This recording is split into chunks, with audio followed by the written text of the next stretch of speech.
Maintenant, vont suivre deux panels. Et ces panels, en plus d'aborder des éléments cruciaux dans la survie du fait francophone, ils veulent aussi allumer des réflexions qui pourront justement servir d'amorce aux 6 ateliers qui vont débuter lundi.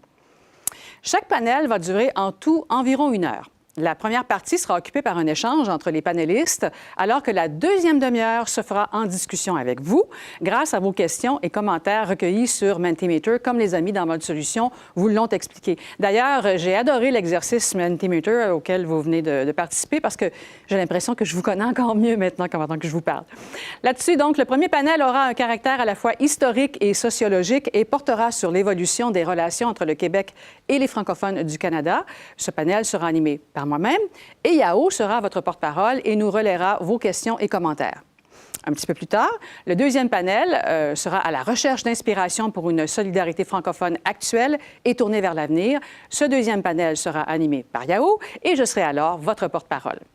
Par économie de temps, je vous invite à consulter les profils détaillés de nos panélistes sur le site du sommet pour mieux les connaître. Et sans plus tarder, je vous présente les invités avec qui nous allons voir le chemin parcouru dans les relations entre le Québec et les francophones du Canada. Sociologue particulièrement reconnu pour ses travaux en sociologie politique et en étude des identités des sociétés francophones d'Amérique, auteur de nombreuses publications. Il est professeur associé au département de sociologie de l'Université du Québec à Montréal et professeur émérite de l'Université d'Ottawa, Joseph-Yvon Thériault. Joseph-Yvon, bonjour. Elle s'intéresse à l'histoire intellectuelle et politique du Canada et du Québec contemporain, à l'histoire des femmes, aux francophonies canadiennes, aux questions constitutionnelles et aux relations canado-québécoises. Elle a collaboré à la Presse Plus avec des chroniques sur l'actualité politique. Elle est professeure agrégée d'histoire à la Faculté Saint-Jean de l'Université d'Alberta, où elle enseigne sur les francophonies canadiennes. Valérie Lapointe-Gagnon. Bonjour Valérie. Bonjour. Et originaire du Moyen-Nord ontarien, il est historien professionnel et membre associé de la CEFAN, la chaire pour le développement de la recherche sur la culture d'expression française en Amérique du Nord de l'Université Laval à Québec. Il est également l'auteur de nombreuses publications, livres, articles et essais. Serge Dupuis. Bonjour Serge. Bonjour. Oui, alors on vous a tous les trois maintenant. Alors avant d'entrer dans la discussion proprement dite, question d'annoncer vos couleurs, là. Je vais vous demander de répondre brièvement à tour de rôle, en rafale, aux 2 questions suivantes. Si vous deviez déterminer en 3 mots la francophonie des années 60, quels seraient-ils? Et 3 mots pour la francophonie d'aujourd'hui. En tout 6 mots chacun. Débutons avec Joseph-Yvon. D'accord. Merci beaucoup. Oui, 3 mots. Donc, sur la francophonie des années 60, le premier mot, c'est paroissial. L'idée que c'est un ensemble de communautés qui sont structurées autour des paroisses. Et je ne veux pas dire rural nécessairement, parce que le Canada français des années 60 était déjà urbain fortement dans plusieurs de ses contrées. Catholique, deuxièmement, hein, l'Église catholique est assez structurante pour l'ensemble de la communauté. Je dis catholique, pas uniquement dans le sens de religieux, mais dans le sens d'institutionnel aussi.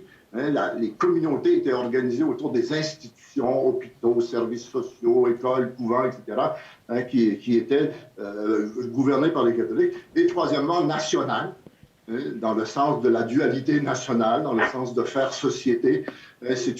C'est un regroupement qui ne se considère pas une minorité ethnique, mais qui se considère une minorité nationale. Voilà. Et maintenant, aujourd'hui? Les années 2000. Aujourd'hui, je dirais qu'on est une société beaucoup plus fragmentée, hein, dans le sens que le Canada français, surtout hors Québec, est un ensemble d'îlots. Il y a une individualisation des comportements, il y a une urbanisation plus forte, etc. Donc, on est plus fragmenté dans notre réalité, dans nos organisations aussi. On est plus pluraliste, pas uniquement au niveau des origines ethno-culturelles de notre communauté, mais aussi de nos modes de vie, de notre façon d'être. Il y a une pluralité maintenant idéologique, il y a une pluralité culturelle, il y a une pluralité sociale. Et le troisième, c'est le même, c'est national. Il reste un élément qui a perduré ces changements-là. C'est toujours l'idée qu'on fait partie d'une entité commune, d'une commune société qui est qui est la nation canadienne française, historiquement, qui aujourd'hui, c'est les francophonies canadiennes, mais il y a toujours une intention de faire société à l'intérieur de ça. Il y a toujours une communauté d'histoire qui est la même. Et il y a toujours une institution politique qui fait en sorte qu'on est une des deux sociétés linguistiques du Canada. Très bien. Alors, je vous garde parce qu'on veut quand même y aller en rafale, parce qu'on va vous amener à développer un petit peu plus tard dans les questions. Merci, Joseph Yvon. Maintenant, Valérie, vos 6 mots à vous, c'est quoi? Oui, bien, pour les années 60, je suis allée avec un concept en R comme rapprochement. Donc, j'ai choisi les termes réveil. Ça se passe beaucoup dans l'Ouest, les communautés des prairies. On sent avec la commission Laurando-Dunton une voix qui est donnée à cette communauté-là, puis une volonté aussi de participer au débat, de faire partie de la solution aussi de la crise canadienne, de l'unité nationale. Le mot résistance également qui est présent dans les années 60 et le mot résilience. On se remet de périodes difficiles, les crises scolaires, l'assimilation, ce sont des thématiques et il y a une résilience dans la communauté. Pour les mots pour aujourd'hui, je suis allée avec riche, avec pluriel et avec méconnu. Il y a beaucoup d'invisibilité des communautés francophones. On les connaît peu, on gagnerait à les connaître. Donc, voici mes 6 mots. Merci beaucoup. Et maintenant, Serge? Donc, on ne risque pas de se répéter. Moi, j'allais utiliser pour les années 60 le concept réseau, que le Canada français, à ce moment-là, est organisé autour d'institutions sous l'égide de l'Église, mais aussi d'institutions de la société civile qui sont interconnectées entre eux et que ce réseau institutionnel-là encadre les Canadiens français, les Acadiens, où qu'ils se trouvent, que c'est une très forte, sinon pas la principale institution d'encadrement qui dépasse le rôle que peut jouer l'État fédéral ou les provinces. J'ai parlé de devoir parce que on est encore une société catholique, une société qui est encadrée par l'exigence d'aider son prochain, de répondre à un code moral relativement strict qui nous pousse à faire des choses dont on n'a pas envie, des fois. Je pense qu'on est là-dedans, puis qu'on peut voir dans les années 60 ici le départ de plusieurs personnes qui avaient pris des vocations religieuses. Donc, une partie de cette ancienne société-là qui est en train de s'écrouler, pas nécessairement s'écrouler, mais de se transformer. On est en mutation rapide. Et le troisième mot, c'était la fragilité. On est devant des Canadiens français qui vivent une marginalisation socio-économique quand même assez avancée, même au Québec, où on révèle qu'en 1961, les Canadiens français sont le groupe le plus pauvre, même au Québec, outre les Italiens et les peuples autochtones. On arrive au 10e rang, je crois, si je ne me trompe pas, derrière beaucoup d'autres groupes. Et c'est la réalité qu'on connaît aussi dans beaucoup de communautés franco-canadiennes. Donc, cette marginalisation socio-économique-là, cette privation-là d'un accès à une éducation supérieure, eh bien, c'est une donne qui est très significative, même dans les années 60. Et aujourd'hui? J'ai utilisé le mot institution. Donc, c'est pas très différent de réseau, mais en fait, on fonctionne avec des institutions qui sont financées par l'État, par l'État fédéral, mais aussi par les provinces, qui jouent un rôle très important. On peut penser aux écoles, on peut penser aux universités, on peut penser aux hôpitaux. Ce sont des institutions qui encadrent la vie des francophones au Québec et en sa périphérie, et des institutions de nature publique. On peut peut-être ajouter un astérix là que les universités hors Québec ont eu tendance à être beaucoup plus des institutions privées parce que leur financement n'est pas majoritairement public de nos jours. J'ai utilisé le mot diversité aussi, donc pour faire écho à ce que Valérie a dit, diversité qui est exprimée plus que jamais, diversité culturelle, diversité ethnique, diversité des genres, diversité d'origine sexuelle. Je pense qu'il y a toutes sortes de diversité qui se retrouvent dans nos communautés, qui ont toujours existé en partie, mais qui sont plus exprimés, plus visibles, parfois au point où on n'arrive pas nécessairement à trouver des terrains communs d'entente. C'est notre défi de nos jours. Et là, j'ai ramené fragilité, mais fragilité pour d'autres raisons. Fragilité parce que le rattrapage socio-économique des francophones au Québec s'est fait. Le rattrapage socio-économique des francophones qui ont pu maintenir le français s'est fait en Acadie et puis en Ontario français, si on exclut ceux qui ont perdu la langue. si on va voir de ce côté-là, en fait, on constate qu'il y a un lien entre statut social, entre classe sociale et la rétention linguistique qui est très important. C'est un facteur parmi tant d'autres, mais ça en est un qui est important, qui est souvent occulté dans les recherches. Donc, fragilité revient à nouveau. Très bien. Merci d'avoir fait l'exercice. C'est fascinant parce on a quasiment fait un résumé là, qu'on va pouvoir développer, entrer dans le détail. Genre 3 questions principales à vous poser là, pour nous conduire jusqu'à la fin de cette première partie avant que Yao intervienne avec les questions et commentaires de l'auditoire. Première question, on va se tourner vers le passé, encore une fois. Et là, vous répondez quand vous le sentez. Il n'y a pas de tour de parole officiel. Dans l'histoire des relations entre le Québec et les francophonies canadiennes, est-ce qu'il y a un élément crucial qui a été particulièrement marquant pour vous? Je peux peut-être commencer à briser la glace avec cette question-là. Je pense que ce qu'il faut retenir des événements du passé, c'est qu'il a toujours fallu travailler pour se maintenir proche, étant donné la distance géographique, étant donné les particularismes aussi régionaux qui vont se développer tôt, malgré des institutions communes. Et parmi les événements, on peut voir les déplacements sur le territoire avec les voyages de la survivance. Et ça va se dérouler, dans les années 20, notamment des notables, des responsables politiques qui vont se déplacer sur le terrain, aller s'immerger dans les communautés, voir leurs besoins sur le terrain. Des gens du Québec qui se déplaçaient en Acadie, dans l'Ouest, dans les communautés francophones des États-Unis. Donc, le Canada français était très, très large. Et fallait justement voyager pour mieux le connaître, mieux le comprendre, puis créer ces rapprochements-là. Ce réseau dont Serge parlait dans ses mots pour décrire les années 60. Et les journaux aussi, à quel point les journaux vont contribuer à maintenir les liens. Je pense au Devoir qui va se doter d'un service de voyage en 1924 pour aider au rapprochement des communautés et qui va ranimer un peu cette idée-là au milieu des années 40 avec les voyages, la liaison française et quelqu'un comme Pierre Laporte qu'on a surtout connu avec les événements de la crise d'octobre, là, mais qui dans les années 40 se déplace aux États-Unis, se déplace en Acadie, dans l'Ouest pour mieux faire connaître. Donc, je pense qu'on peut retenir, c'est qu'il a toujours fallu travailler pour se rapprocher et que ce travail-là, c'est toujours fait. Très bien. Merci Valérie. Qui veut bien répondre maintenant? Joseph Yvon, alors, on vous écoute. D'accord. Donc, moi, je dirais que je ferai mon sociologue, là, et je dirais que l'événement qui est marquant, au fait, depuis les années 60, c'est ce que j'appellerais la territorialisation des identités ou la provincialisation des identités. Le Canada français, c'était une entité commune, avec une même représentation. À partir des années 60, il y a une forme de territorialisation des identités qui se déploie et qui va provoquer un ensemble d'événements. Les États généraux du Canada français en 1966, où on annonce la rupture du Canada français, c'est sur la question de l'autonomie du Québec. C'est le Québec qui veut se territorialiser dans son identité.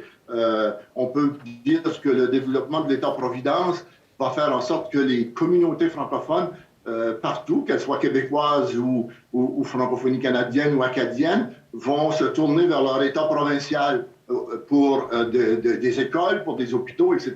Territorialisation, provincialisation des identités, la Révolution tranquille au Québec, etc. Et en fait, le grand schisme aussi qui s'est continué autour de l'entente de Charlottetown, où là, il y a eu une espèce de rupture politique entre le Canada français, entre le Québec et les francophones hors Québec. Cette rupture-là, elle est aussi liée au fait que on reconnaît l'autonomie du Québec, on reconnaît la nation québécoise, la société distincte québécoise. C'est une territorialisation de l'identité avec laquelle il faut vivre et avec laquelle ce qui est problème aussi dans l'ancienne francophonie. Oui. Je vais aller du côté de Serge aussi. Nous avons encore plusieurs éléments à couvrir d'ici la fin de cette première partie. Serge, vous, l'élément crucial qui vous a marqué le plus? Bien, je vais prendre la perspective de l'Ontario français peut-être. Il y a un processus de prise de conscience d'une communauté provinciale au moment du règlement 17 qui interdit l'enseignement en français en Ontario en 1912 et 1927. On peut déjà voir apparaître dans les années 20 non seulement l'utilisation du vocable franco-ontarien dans le nom de certaines organisations, l'ACCEO, l'organisation porte-parole, commence à s'en servir, mais il y a une volonté de responsabiliser l'État provincial vis-à-vis de sa minorité canadienne-française, afin qu'elle crée un bureau d'affaires francophones au département de l'éducation, qu'elle se mette à subventionner par un concours de français l'organisation porte-parole, qu'on se mette à subventionner aussi l'éducation secondaire, les cours de français au high school, ce qui fait en sorte que l'identité franco-ontarienne ou le vocable franco-ontarien existait dans les années 1950, même si encore au début des années 60, c'était canadien-français qui était le plus populaire. Et dans le cas de l'Ontario, c'est pas franco-ontarien qui gagne non plus, parce qu'à partir de 1969 et 52 ans plus tard, c'est encore le cas, c'est le vocable francophone qui est utilisé le plus souvent. C'est celui-là qui a gagné, alors que franco-ontarien est resté une identité populaire, mais pas nécessairement consensuelle. Donc, je vous dirais que il y a une certaine agentivité aussi dans les minorités qui vivent cette provincialisation-là, la prise en charge par l'État provincial, la conscience collective qui commence dans les années 20. Mm-hmm. Maintenant, je vais revenir un peu. Vous savez, vous avez vu les mots sortir sur Mentimeter tantôt quand on parlait justement, quand les gens répondaient sur ce qui leur montait à l'esprit quand ils pensaient aux relations justement entre les différentes francophonies. Il y avait le mot difficile qui sortait parfois, fragile. On sentait qu'il y a eu quand même des choses pas faciles. Alors, ma question suivante est comment le Québec et les communautés francophones et acadiennes ont-ils surmonté les zones de friction inhérentes, là, les zones de friction qui ont pu survenir dans leurs relations au fil des décennies? Je pense que Est-ce que vous me permettez de commencer? Oui. Oui, vas-y, Serge. Oui, ben, Serge. je dirais qu'il y a peut-être il y a des défis à deux niveaux. Il y a la question des compétences provinciales et la question du fédéralisme symétrique. Je vais commencer avec les compétences provinciales. L'idée que les principales compétences qui encadrent la vie des Canadiens français, que ce soit l'éducation, la culture et la santé, ce soit des compétences provinciales. D'une certaine façon, lorsqu'il y a la provincialisation des réseaux institutionnels franco-catholiques, on est obligé de se retrouver à l'intérieur d'un État, dans plusieurs cas, où on n'a pas l'habitude d'être. Et lorsque, par exemple, l'Association canadienne d'éducation de langue française en 1965 recommande que le fédéral récupère la compétence de l'éducation, alors que le Québec vient de créer son ministère de l'Éducation l'année précédente, ça passe pas du tout la rampe. C'est-à-dire on veut créer des institutions, on veut élargir l'action de l'État provincial pour les Canadiens français du Québec. Donc, il y a une espèce de difficulté par rapport à l'érection de 13 régimes différents d'éducation de langue française, des bureaux d'éducation de langue française, où on travaille un peu en silo, puis on est obligé de trouver des solutions, parfois de partager des choses, mais en fait, c'est pas dans la nature, parce que le curriculum est provincial et ainsi de suite. Et ensuite, il y a la question du fédéralisme symétrique, où finalement, on a tendance à essayer de faire un miroir entre les communautés franco-canadiennes et la minorité anglo-québécoise, alors que selon ma lecture d'historien, les préoccupations peuvent être légitimes de part et d'autre, mais elles souvent se distinguent beaucoup plus qu'elles se ressemblent. Ce qui fait en sorte que lorsque le gouvernement Bourassa arrive devant la Cour suprême dans l'arrêt de Mailly en 1989, le ministre de l'Éducation québécois, Claude Ryan, arrive puis finalement prend la position des provinces anglophones en disant nous non plus on ne veut pas la gestion scolaire linguistique. Puis M. Ryan était très catholique. Il cherchait à préserver les commissions scolaires religieuses. Et ça a été très mal reçu dans les communautés franco-canadiennes. Donc, je vous dirais que ça a été deux défis structurels qui expliquent en partie les raisons pour lesquelles cette modernisation-là du réseau n'a pas mené à de plus grandes collaborations et de meilleurs liens entre les francophones. Oui, alors ça explique certaines difficultés, mais est-ce qu'il y a quand même des zones de friction auxquelles on a pu contribuer de manière positive dans l'histoire? Oui. Joseph Yvon? Moi, je dirais qu'au fait, on exagère beaucoup cette rupture, parce qu'effectivement, il y a eu une rupture, mais il y a eu des grandes continuités aussi, je le disais, il y a eu une continuité dans l'imaginaire d'appartenance à cette dualité nationale canadienne. Il y a aussi une continuité dans l'action du gouvernement du Québec envers les francophonies minoritaires. Il y a eu une série de politiques et dont la dernière est plus... Il y a eu, je pense, un malaise autour de la politique fédérale et du conflit fédéraliste, séparatiste ou autonomiste ou indépendantiste québécois, là où il y a eu surtout après 85, en 95, etc. Là, il y a eu une rupture, mais de façon générale, je dirais que ces frictions-là ont été maintenues. D'une part, ce qu'on oublie très souvent, les francophones hors Québec se sont agrandis par une population québécoise qui émigre surtout vers l'Ouest, avec une partie acadienne aussi. Et aujourd'hui, on parle beaucoup d'un apport de la francophonie internationale à la francophonie minoritaire canadienne, mais c'est le Québec qui est l'apport principal de l'accroissement de la population francophone hors Québec. Là. Donc, il y a des liens familiaux, il y a un taxi Cormier qui, avant la pandémie, je ne sais pas s'il fonctionne encore, partait de Caraquette à tous les jours pour aller à Montréal. C'est dire comment il y a des liens de parenté, il y a des liens de société civile qui se sont maintenus là, et qui se maintiennent, même si l'Acadie, ce n'est pas le Canada français, là, on pourrait y revenir. Donc, la question de l'immigration, et je dirais que la grande réussite des 40 dernières années, c'est le domaine de la culture. Je pense que les milieux culturels, après s'être autonomisés dans les années 60, à partir des années 80 au moins, ont commencé à rescinder des liens, à recréer, à participer. Les milieux, les francophones hors Québec au niveau culturel ont compris, et je pense que les Québécois culturels aussi, les Québécois du milieu culturel ont compris qu'ils faisaient partie d'un même public et qu'à un moment donné, ils doivent travailler ensemble. Les coups de cœur de la francophonie, les grandes... le Festival de la musique de Granby, de Petite-Vallée, etc., réunit des communautés francophones et des acteurs francophones. Et ça a créé une union. Il y a des frictions autour de la présence de Radio-Canada, mais c'est souvent des frictions entre trop montréalais et pas assez régionaux que plus entre Québec et Oui, ça s'entend même aussi à l'intérieur du Québec. Ça donne une idée quand même. Merci beaucoup. Et on va passer maintenant à Valérie. Qu'est-ce que vous en pensez de votre côté, vous? Bien, je pense que Serge et Joseph Yvon ont couvert vraiment une bonne partie du terrain. Là, c'est sûr que la symétrie est vraiment un problème. Puis l'asymétrie était proposée dès les années 60 dans la commission Laurando-Dunton. C'était un volet très, très fort que de dire qu'il y avait deux communautés d'accueil aussi. Une communauté francophone et que la communauté francophone, d'un bout à l'autre du pays, pouvait être une communauté d'accueil. Et je pense que ça, c'est important de le noter et c'est encore vrai aujourd'hui quand on voit les objectifs d'immigration. Donc, ça a été très présent. Et parmi les choses qui ont pu être des défis aussi, peut-être une attitude parfois de prévoir l'extinction de la francophonie, de dire, mais on peut lire dans les sources des années 60, là, en 2000, la francophonie dans le Canada, ça va être terminé. On a encore cette attitude-là parfois, et je pense que c'est pas nécessairement sain que de prédire une date de péremption, parce que la francophonie, elle a sa vie, elle a sa culture, elle a ses institutions, elle a sa richesse, elle a sa volonté aussi de se pérenniser, de se projeter dans le futur. Donc, c'est pas nécessairement des comportements productifs qui ont...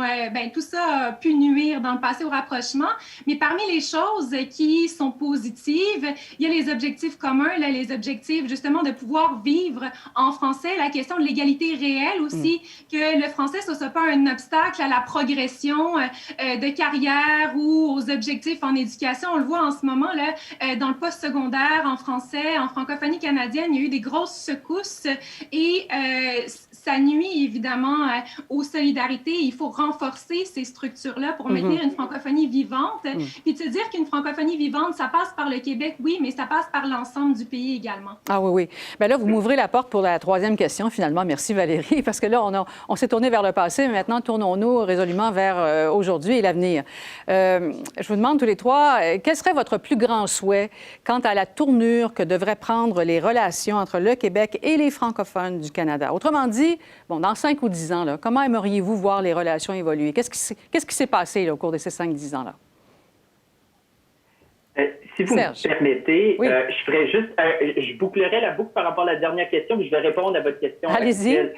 Parce qu'on en est peut-être à une 4e tentative de rapprochement depuis les années 1960. Il y en a eu d'autres. Il y avait les congrès de la langue française au début du 20e siècle, et puis il y avait eu les congrès des sociétés Saint-Jean-Baptiste aussi.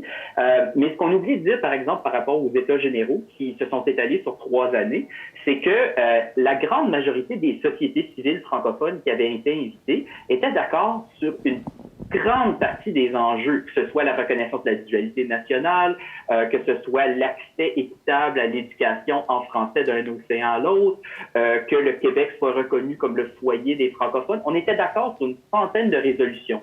Celle qui a vraiment divisé, c'était la question de l'autodétermination. Puis on peut voir ça comme une espèce de point de rupture entre les francophonies en Québec et puis les francophones au Québec. Mais je vous dirais, lancer cette question-là dans un bar aujourd'hui au Québec parmi les francophones, je vous dirais que vous n'allez pas trouver d'unanimité non plus. Et d'ailleurs, Claude Ryan, qui travaillait au Devoir à ce moment-là, disait, en fait, les indépendantistes avaient un peu noyauté la participation québécoise parce que c'est pas vrai que 97% des Québécois francophones étaient pour l'indépendance en 1967. Donc, faut relativiser l'importance des États généraux, mais je pense qu'on a réussi à travailler ensemble, notamment à l'époque de la renégociation constitutionnelle avec le gouvernement Trudeau, fin des années 70, début 80, où le gouvernement Lévesque et la FFHQ, l'ancêtre de la FTFA, cherchaient à faire reconnaître la dualité nationale, que la souveraineté association, dans plusieurs aspects, était compatible aux revendications des francophonies canadiennes. Alors, et on Serge, peut voir que le rapprochement culturel a eu lieu aussi avec le Centre de francophonie d'Amérique et Radio-Canada récemment. Donc, je vous presse un petit peu. Un rapprochement politique qui s'en vient, mais c'est ça. Non, mais en fait, c'est ça. Je vous invite à conclure, mais en fait, justement, dans l'avenir, ce que vous dites là, c'est vous semez les modèles de demain, dans le fond, avec ce que vous dites aujourd'hui, là, présentement. Je pense qu'il y a, on est invité à se pencher sur des questions politiques, puis on peut le voir aussi, que ce soit avec le projet de loi 96 ou avec le libellé, aussi du projet de loi 96 par rapport à la responsabilité vis-à-vis des francophonies canadiennes, la question des frais de scolarité, des rapprochements avec les organisations porte-parole. On est dans le domaine politique. Donc, je vais passer la parole aux autres, mais si je peux revenir une minute à la fin, ça me fait plaisir. C'est bon, c'est bien. Alors, j'entends qui va réagir maintenant. Je vois Joseph. Valérie, allez-y. Oui, je peux réagir là-dessus. Mon souhait, c'est en tant qu'historienne, c'est dans la formation aussi en histoire des jeunes, là, du primaire au cégep à l'université, que la francophonie canadienne fasse partie du curriculum québécois. Personnellement, c'est arrivé très tard dans ma vie, lors d'une université d'été de la francophonie des Amériques, que j'ai découvert là, vraiment le visage pluriel de la francophonie. Donc, il faudrait que ça arrive très tôt chez les jeunes. J'aimerais ça aussi voir des relations de partenariat, d'échange. On abordait brièvement le projet de loi 96. C'est vraiment intéressant de donner l'opportunité aux francophones de partout à travers le pays d'étudier avec les mêmes frais de scolarité du Québec. C'était une demande aussi des communautés, mais il faut aussi qu'il y ait un échange pour solidifier les programmes dans les communautés qui vont redonner par la suite aux gens. On veut voir des étudiants du Québec sur les bancs des universités de la francophonie canadienne. Donc, on veut que ça se fasse vraiment dans les deux sens. Bien. Joseph Yvon? Oui, moi, je dirais que ça prend toujours deux groupes pour danser le tango. Hein, donc, il faut qu'il y ait un rapprochement. Ce rapprochement, je pense que c'est la multiplication des contacts dans la société. Hein, au niveau universitaire, au niveau sociétal, des ententes entre les hôpitaux, etc., des gens qui bougent, la mobilisation entre les communautés, etc. Donc, je pense que ça commence. Hein. On a parlé de la loi 96, il y a un point extrêmement important qui est celui de la reconnaissance du Québec de sa place que la place de la francophonie canadienne est une responsabilité québécoise, une responsabilité du gouvernement du Québec, et donc ça me paraît extrêmement important. Et je dois dire qu'il faudrait briser un peu aussi la frilosité de la francophonie hors Québec. Les francophonies canadiennes, excusez-moi. Donc, les francophonies canadiennes doivent comprendre qu'il y a 85% de la francophonie qui est québécoise. Donc, ce rapport-là, il ne sera jamais harmonieux totalement. Il y en a un qui a un gros bâton, hein, c'est le Québec. Il y a 85% de la francophonie, ça va paraître. Et donc, dans un rapprochement, on ne peut pas penser qu'on sera d'égal à égal. Hein, il faudrait, je dis toujours, moi, il faut accepter quelque part que les francophonies canadiennes sont un petit peu hors Québec. Qu'ils sont vraiment, qu'il faut accepter l'idée qu'ils fassent partie d'une même culture, que la culture québécoise, l'idée qu'ils s'abreuvent à un même espace, ça a des implications. Et je pense que ça, il faut que si les francophones hors Québec peuvent demander au Québec de s'ouvrir, d'être moins, d'être moins absents de la francophonie, d'être plus informés de ce qui se passe hors Québec. Il faut que les francophones hors Québec acceptent aussi, quelque part, que le Québec a changé depuis les années 60. Et que ce Québec-là, il faut qu'il y participe, mais qu'il y participe comme quelqu'un qui participe d'une même culture, hein, d'une même communauté d'histoire. Et je pense que ça, on a perdu un peu ce sentiment-là. Ouais. J'ai l'impression qu'on va avoir, tout à l'heure, il y a Yao qui va se joindre à nous. J'ai l'impression qu'il y a des gens qui vont avoir des choses à ajouter pour entrer dans cette discussion-là. Il reste un petit moment, j'aimerais vous poser, parce qu'on parle...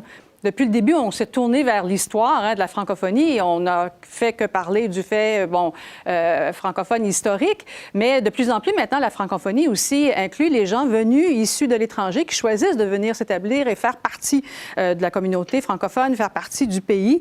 Alors, comment concilier l'héritage historique de la francophonie canadienne tout en accueillant les personnes qui souhaitent en faire partie, qu'elles proviennent de l'immigration ou de la majorité anglophone? On avait comme une espèce de dénominateur commun historique et culturel. Là, c'est en train de s'élargir beaucoup, là. Alors, comment vous voyez ça? Je pense que l'un ne va pas contre l'autre nécessairement. Je veux dire, il ne faut pas oublier que le Canada anglais était pas mal homogène ici, là, au début du 20e siècle, et puis que c'était issu de beaucoup d'immigration britannique, même pas de l'Europe continentale. Là. Le Canada anglais était très irlandais, écossais et ainsi de suite. Et l'Église catholique jouait un certain rôle d'intégration parmi les catholiques qui venaient d'Europe, d'Irlande et même du Moyen-Orient d'une certaine façon. Donc, il y a toujours eu une certaine diversité au Canada français. Elle est plus grande aujourd'hui comme elle l'est dans toutes les sociétés occidentales. Donc, il ne faut pas nécessairement se flageller par rapport au manque de diversité dans le passé. Je pense que c'est une réalité avec laquelle les sociétés occidentales composent beaucoup plus depuis les années 1960. Puis, juste le mot francophone, l'existence d'une francophonie, c'est pas un mot qu'on utilisait avant 1960. Alors qu'aujourd'hui, c'est un concept qui est utilisé, une identité supranationale qui a connu une croissance et qui est un passe-partout qui permet beaucoup d'échanges, je pense, et qui nous éloigne de l'identité proprement ethnique, puis nous amène vers des identités davantage civiques. Donc, je pense que ça, c'est un développement qui est positif parce que forcément, si on veut être une société d'intégration, il faut avoir les bras ouverts et l'esprit aussi. Oui, exact. Merci, Serge. Absolument, puis on le voit énormément dans l'Ouest. Si je prends l'exemple de mon milieu de travail, c'est plus de 36 nationalités qui sont représentées, beaucoup de gens d'Afrique, et c'est pas du tout inconciliable. Là. Ces gens-là sont très intéressés par l'histoire du pays qui les accueille, mais il y a une grande dissonance entre ce qu'ils entendent avant d'arriver du Canada et la réalité sur le terrain. Le Canada se targue sur toutes les tribunes d'être ce pays bilingue et ouvert, et une fois rendu dans des provinces comme la Saskatchewan, l'Alberta, là, on voit ce bilinguisme-là, il est réduit à presque néant. Donc, c'est vivre avec beaucoup de désillusions, d'où l'importance d'une communauté d'accueil forte avec des institutions fortes pour éviter la dissonance puis être capable de multiplier les voix francophones d'un bout à l'autre du pays. Joseph Yvon? Ben, moi, je dirais que effectivement, la langue devient le lieu unificateur. Et donc, mais je ne voudrais pas qu'on minimise la difficulté, hein, parce que on pense que l'immigration peut être une panacée. Tout le monde veut avoir, pour contrer la diminution des nombres, pour valoriser le pluralisme, etc. Mais une société qui, à l'ouest de la rivière des Outaouais, perd à peu près 50% de ses enfants par l'assimilation, ne peut pas penser à être une société d'immigration aussi facilement que ça, d'intégration aussi facilement que ça. C'est-à-dire que l'idée d'une intégration dans une société minoritaire, c'est un large problème. C'est-à-dire dans l'Est, c'est la même chose. En Acadie, on aimerait bien ça qu'il y ait des lignées à la porte de l'immigration en Acadie, mais les régions acadiennes sont en train de perdre leur propre population. Il n'y a pas leurs propres enfants. Comment ils vont intégrer des Pakistanais? Je veux dire, dans le sens, il y a quelque chose là de compliqué, de difficile. C'est même difficile au Québec, qui est une société beaucoup plus forte linguistiquement, mais on sait qu'il y a des taux d'immigration. Et donc, il n'y a pas trop d'immigration hors Québec, il n'y en a pas assez. Mais comment amener des gens, Valérie vient de le dire, souvent des immigrants arrivent à à Edmundston, à Winnipeg, à Ottawa, à Toronto, ils arrivent de l'Afrique francophone et ils se sont fait vanter qu'on était un pays bilingue et ils cherchent les enseignes bilingues, ils cherchent les services en français, ils cherchent la vie en français. Je veux dire, les gens qui c'est déjà leur langue seconde, le français, on leur demande de vivre en français dans une société. Donc, il faut des lieux institutionnels, il faut une organisation. Donc, il y a quelque chose, c'est déjà compliqué au Québec de dire comment on intègre les minorités allophones au fait français dans une société encore plus minoritaire dans le reste du Canada. C'est une large difficulté. Je veux dire, il ne faut pas... Les gens... C'est pas qu'on n'est pas... Je ne pense pas que les gens ne sont pas accueillants. Ils ne sont pas structurellement capables de faire ça. Oui, c'est ça. On revient au défi de la francophonie canadienne, le défi politique de la francophonie canadienne. Puis le politologue Christophe Penel a déjà dit, comment veux-tu accueillir si tu n'es pas chez toi? Et puis, je pense que c'est une belle image pour dire finalement que politiquement, la francophonie canadienne reste en partie dépossédée. Elle a ses institutions scolaires, elle a certaines institutions de santé, mais au-delà de ça, notamment au niveau municipal ou au niveau économique, elle reste largement assujettie à une société qui a un pouvoir anglophone unilingue, ou presque. Et c'est peut-être là où aussi le Québec, en adoptant quelque chose comme la doctrine Gérin-Lajoie pour la francophonie canadienne, elle l'a fait pour la France, les pays de la francophonie, mais si les ministères québécois peuvent entrouvrir la porte à l'existence d'un dossier de la francophonie canadienne, il y a peut-être une possibilité là aussi de développer des ententes de réciprocité dans le respect entre communautés politiques qui souhaitent atteindre une certaine égalité. Bien là, voilà. Alors, on ouvre une piste de solution, peut-être une avenue à explorer, là, parce que je vous demandais de vous projeter dans les 5 et 10 prochaines années. Entre autres, on voit bien justement que s'assurer que l'apport de l'immigration puisse trouver un accueil favorable en termes de francisation et de développement du français pour les nouveaux venus. Ça fait le tour, donc, de notre première partie. Nous avons touché très rapidement au passé. Nous sommes intéressés au présent. On ouvre la porte un peu sur l'avenir aussi, mais ça, c'est entre nous que nous avons discuté. La conversation a été franchement passionnante, mais je pense, Yao, que de ton côté, tu as eu plusieurs réactions de la part des gens qui écoutent. Oui, je confirme. Merci beaucoup, chers panélistes. De nombreuses questions, des questions très intéressantes. Et d'ailleurs, vous avez abordé certaines des questions qui rentraient au fur et à mesure, donc félicitations à vous. Vous me facilitez la tâche, disons. L'une des premières questions vient en relation avec vos derniers propos. Je mets une mise en contexte. On a reçu les statistiques du dernier recensement de 2016 qui disaient, par exemple, que 7 des 10 principaux pays de naissance des immigrants récents d'expression française étaient l'Afrique. Et l'ONU, dans son dernier rapport, mentionnait que, par exemple, 70% des francophones, dans les années qui viennent, ne vivront pas en Europe, mais seront en Afrique. Donc, la question nous est venue en disant, on a constaté que les francophonies ont changé depuis 1967, mais dans cette perspective future, comment est-ce qu'on utilise cette réalité entre le Québec et les francophonies pour intégrer ces nouveaux immigrants-là? Mais comment est-ce qu'on utilise ces nouveaux immigrants-là pour faciliter ce rapprochement, pour faciliter justement ce qu'on essaie de faire à travers ce sommet aujourd'hui? Qui veut se prêter au jeu et répondre en premier? Écoutez, je commencerai rapidement en disant qu'effectivement, je pense que le fait que le français soit une langue qui est une langue internationale et une langue où on peut attirer des immigrants français, vous parlez de l'Afrique, on parle aussi de l'Afrique du Nord et du Moyen-Orient, où il y a une francophonie là aussi, et qui imite, c'est un grand bienfait pour la francophonie canadienne minoritaire, dans le sens qu'elle est capable, et je pense que les francophonies de l'Ouest, surtout des villes, les francophonies des villes sont des francophonies fortement diversifiées, qui s'appuient sur une immigration surtout de l'Afrique francophone, puis du Moyen-Orient, etc. Mais il reste la complication dont je disais, c'est-à-dire que ces communautés urbaines, qui sont des nouvelles communautés de langue française, parce que les Canadiens français vivaient dans les communautés rurales dans ces régions-là, et on n'a pas appris à Toronto, à Vancouver, à reproduire des communautés. Il y a des communautés francophones parce qu'il y a de l'immigration francophone.